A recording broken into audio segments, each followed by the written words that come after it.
two, 1, 2, work hard, don't need rest. No breaks when you're chasing success. You snooze, you lose, no redos. Only get one shot, there's no sequel. Have fun, love what you do.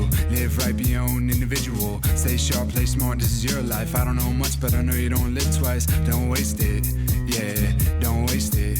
Yeah, welcome to Unsung Heroes. This is Chrissy Morales, and you guys have an honor to see entrepreneur Vonee Hill. Hey, Vonee. Hi, thank you for having me. Of course. I love everything that you're doing. You're doing so much. I see on Instagram, you're popping up all over my newsfeed.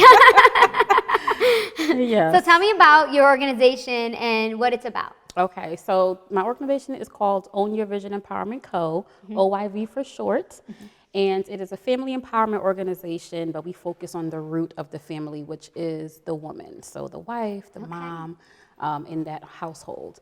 And we do personal and professional development for the family as well as the woman. So women empowerment. Yes, Woo! absolutely.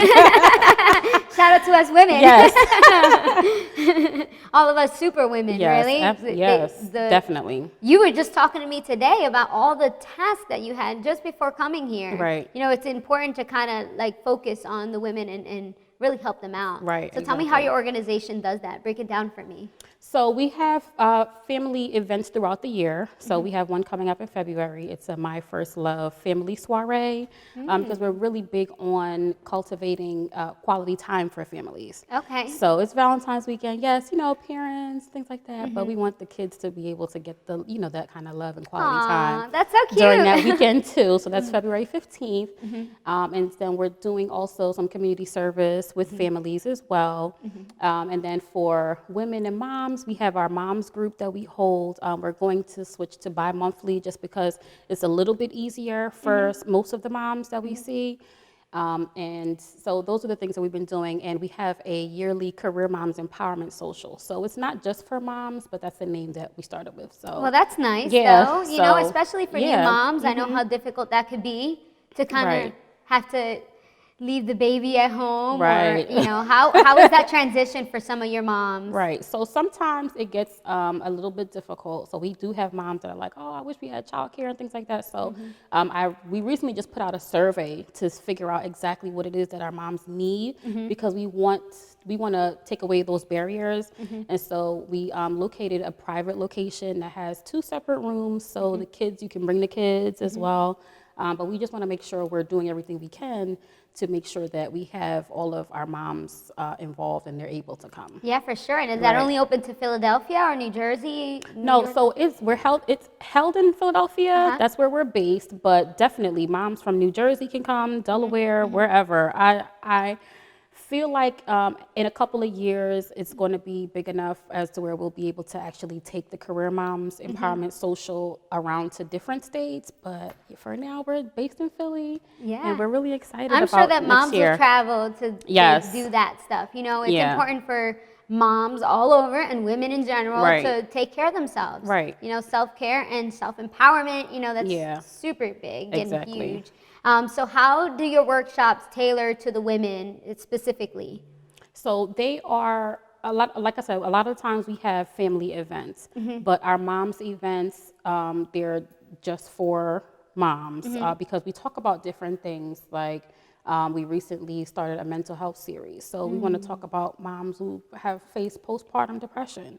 That's a big one. Yeah, definitely. Like you don't even know you're going through postpartum. You feel like it might be like baby blues, or it's just like, you know, just feelings of being a new mom. But sometimes there really might be something that's going on. Right. And a lot of the times we'll have topics that we want to talk about, but we'll just kind of go with whatever the flow is. Whatever, if a mom comes in and she, you know, starts mentioning something about something that she saw in the news or a current event that had to do with children, we'll just go with the flow and talk about those things because we can all learn. Right, and it's wonderful. So they, what do? Do they raise their hand and then say, hey, like, you know, I want to talk about this? Or so the setup, we really do coffee shops, so coffee and conversation. I love it. Yeah, so we had been meeting at Corner Bakery, and so everybody would come in. Oh, we've actually done different restaurants, so you'd order your food, we'd sit down, chat, wait for the moms to come in, and everybody introduces themselves, and it's kind of just a roundtable discussion. So it really is a conversation, and so it's very personable.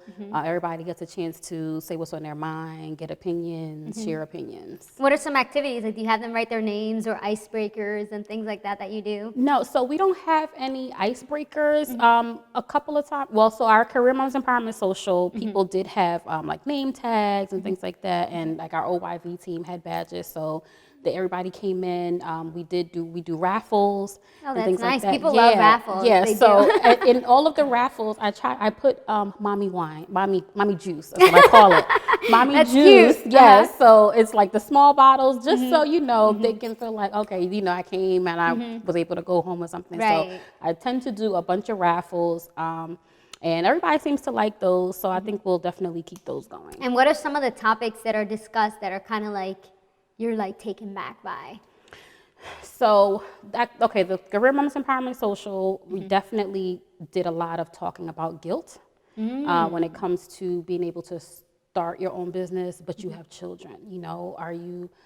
I know I experience for myself sometimes how much time I'm spending away from my family because I'm trying to grow a business. Right. But we had a wonderful, wonderful panel of women, most of whom were moms, who were able to speak to that and talk about how they got through having, multiple children and still being able to work a 9-to-5, quit their 9-to-5, and start their business. Wow. And now their business is booming. So that takes courage. Yes, it absolutely. Really does. It was a lot of encouragement for the people in the audience, the guests that came. And like, how did they even, like, what were some of the suggestions that they said? Because I'm curious to know. They were talking a lot about just going out and doing it and setting apart that family time for your kids. And if your kids are old enough, just letting them know, okay, this is work time, and then we'll have mommy time. So that is what I have to do with my son. My son is 5, and he's like, Mom, you working? Yes, son. You going to another event? Yes, son. But we make sure we have family nights, movie nights. Right. I take him out, just Mother Sundays and things like that. Because you're growing your empire. Yes. You're like, I'm doing this for you. Yes, absolutely. And at the end, everyone benefits from it, which is for sure. great. I love that. Right. Well, we'll be right back after this short break. Hi, my name is Vonee Hill. I am the founder and CEO of Own Your Vision Empowerment Co. We are a family empowerment organization based in Philadelphia. We are for the family, but we focus on her. We focus on the woman, the wife, the mother in the home, professional and personal development. You can find us on social media at OYV Empowerment Co. on Instagram and Facebook, as well as our website, www.oyvempowerment.org. I want to shout out TV Unsung Heroes for having us today. Shout out to you and everything that you're doing. Thank you. Hi, everyone. Welcome back. I'm here with Vonee Hill, and we are just having such a great conversation about what you're planning to do. So tell me more about that. Yes, so I am currently, one of my goals for 2020 is to start a podcast, and still working on the name of it, but I want it to be called Black Families Can Talk. And I wanted to start to break barriers about the stigmas of, Black families don't have certain conversations. Right. Like, we just don't talk about sex, or we don't talk about, we don't really talk about what's going on in current events. We don't talk about mental health within our families. So I want to be able to have those conversations with other parents, and just be able to break those barriers and those generational. So you want to have like a little red table, like the Smiths type of thing? Yes. I love that. It's cute. It's cute. You can have your own little table, like a gold table or something. That's adorable. I think it is important for families to really gather together and unite. No matter what you're going through, it's important to have that conversation. What would you say to families out there who are kind of struggling to balance their day-to-day life? Right. I would say to definitely work on organizing and planning. It's very, very key and important. A lot of people ask me, they're like, how do you do what you do? At one point, I was in grad school, working 9 to 5, starting my business, a wife, a mom. So there was just so much stuff going on. And literally my calendars, my books that I write in, every time I get an idea, I write it down. So I would definitely, I would definitely say that whether you're a business owner or just a parent, I would just say write things down because you can always come back to it later on.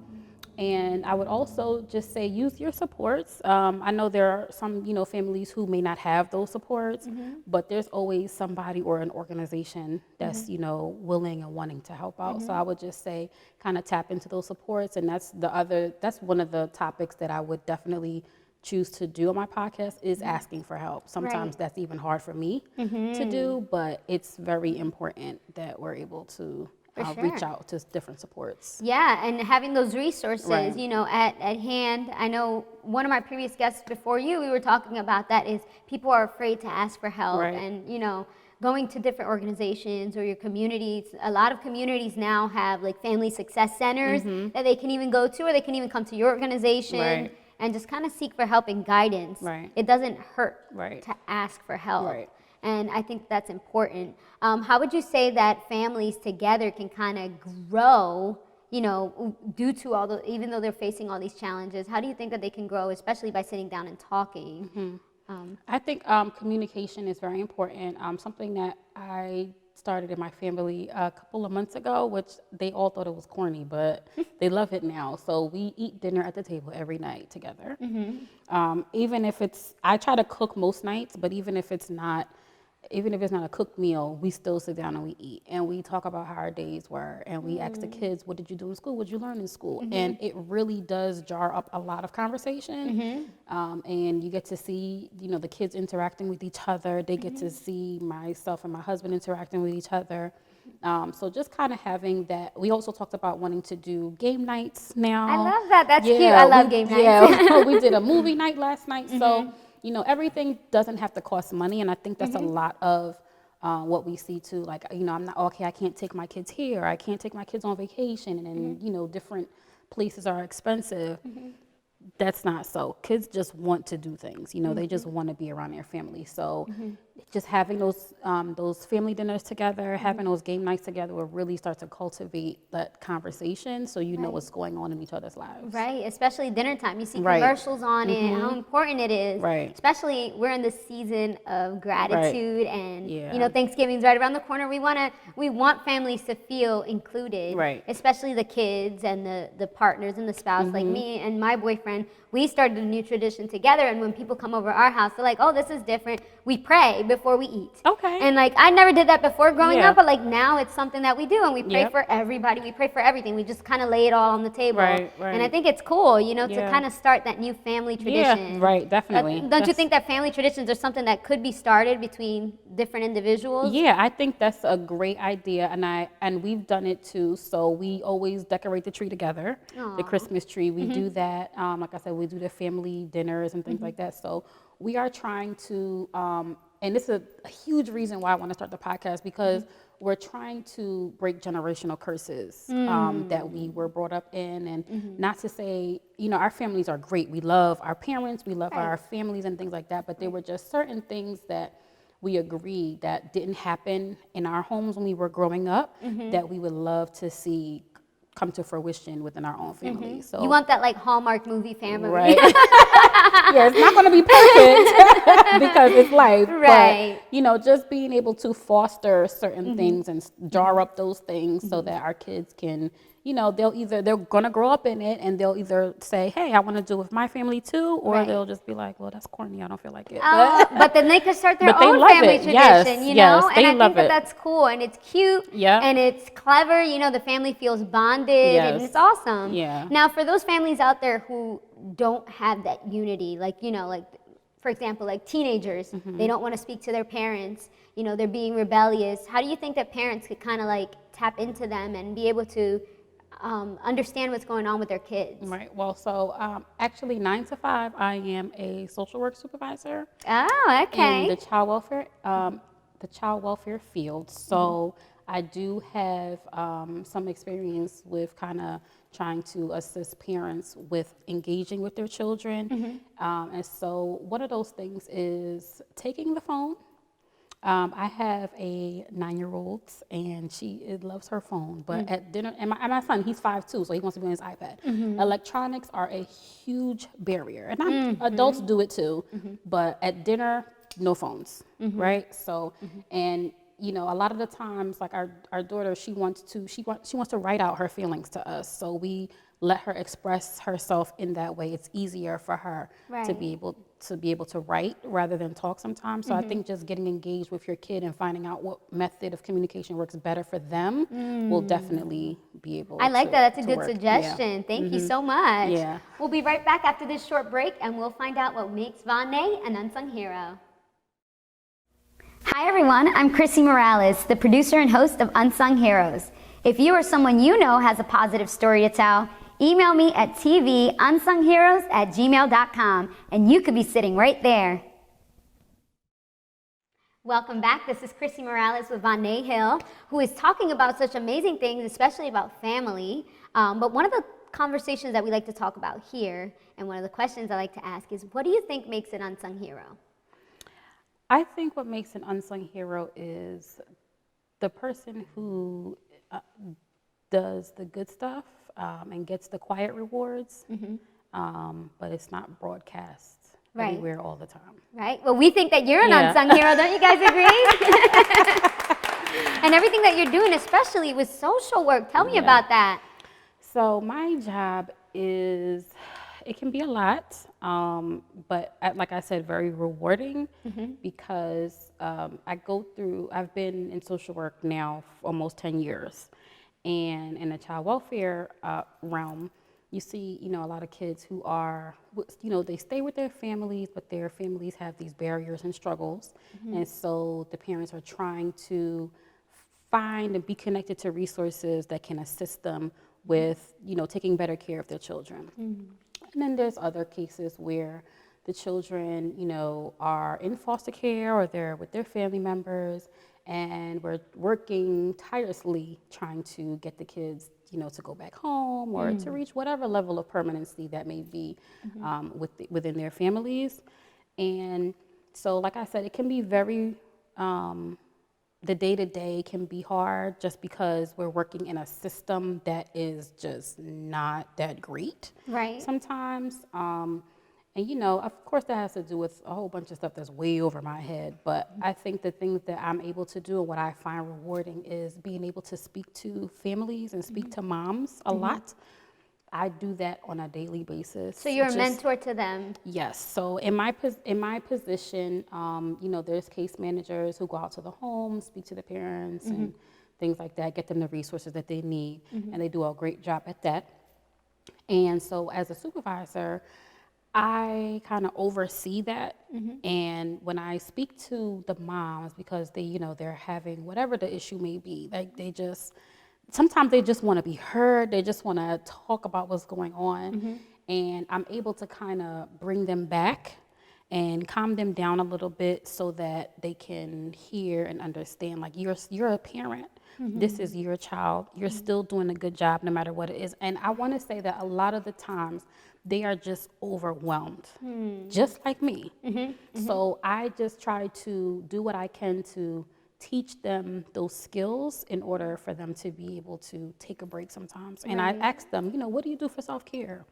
What do you do? You know, you have a newborn and a child that you have to take to school every day. You may not have transportation. You know, what do you do sometimes for you? And I try to explain to them, you know, it may be hard sometimes because, okay, you can't find daycare. Really, that's a barrier to self-care? Let's go find you some daycare, Mom. Because you need to, you know, and so those are the types of conversations that I like to have with moms and dads too. And that, you know, that's why when I say a family empowerment organization, that's what I do. I'm able to take what I do during the day and what I do after 5 and mush it all together. So you're always working. Yes, always with families. And that's why I was, you know, OIV is just, I don't get tired. I don't get overwhelmed. You know, there's days where, of course, everybody has their off days. But this is something that is so dear to me. And it's just, I just get all gushy inside. So would you eventually like to just be full-time OYV? I would love to be full-time OYV. I would love to be full-time OYV. I do want to eventually be able to provide more services for families. I know that's down the line because we're brand new right now. So I know that's further down the line, but would definitely love to be able to provide more services, like if it's parenting classes or more, counseling classes for children. I would love to be able to do those things. I love it. And some of my guests you should get in contact with and get together with them. One of the ladies coming in is actually a CPR certified, and she does family CPR, which is so cool. Yeah. Nice. Okay. And, it's interesting. That's and awesome. I think that it's, networking and getting those resources, even for yourself, is great. I love to get people together. Like, that's the thing that I love to do. I'm like, oh, here, let me introduce you to this person and that person. I think it's fun. How would you say that your company, where do you see your company going? Tell me more about that. I see my company, I am definitely working on getting a 501c3. Yay, okay. Because I want to do, please don't look for it this summer, y'all, but I want to be able to do a huge community give back every summer, including, school supplies. I want to be able to do coat drives, clothing donations. I want to be able to do a lot of things for families to be able to get past some of those barriers. Like, okay, you see a child without a coat. It's not because the parents don't care. They may not have the money to. So I want to just be another arm that they can reach out to say, hey, I need this for my family, can you help us out? So those are the things I'm working on. You know what, you're putting it out there? Yes. God will provide. God will provide. I hope so. And you're doing such great things that I want to award you. Thank you. With an Unsung Heroes Award. Oh, thank you. You're welcome. Thank you so much for everything that you're doing with families and just continue to be beautiful and wonderful in everything that you do. Where can people find you on social media or any contact information that viewers can search you? Yes, so on Instagram and Facebook, you can look up at OYV Empowerment Co. Our website is www.oyvempowerment.org. You can go to any one of those and be able to send us a contact form or an email. Great. And are there any final words you would like to say? I would just like to say to the families, find the quality time. If you want to come out to any of our events, we're in Philadelphia. We'd love to have you. So please do reach out. Moms, women, wives, self-care. Yes. Self-care. Yes, self-care. That's going to be the theme of today, self-care. Absolutely. Thank you so much, Vonee. Thank you for having me. I wish you the best. I know you're going to be doing amazing things in our community, and I can't wait to see more of you. Thank you. Thank you. Until next time, this is Chrissy Morales with Unsung Heroes Self-Care Edition. Let's take some selfies. All right.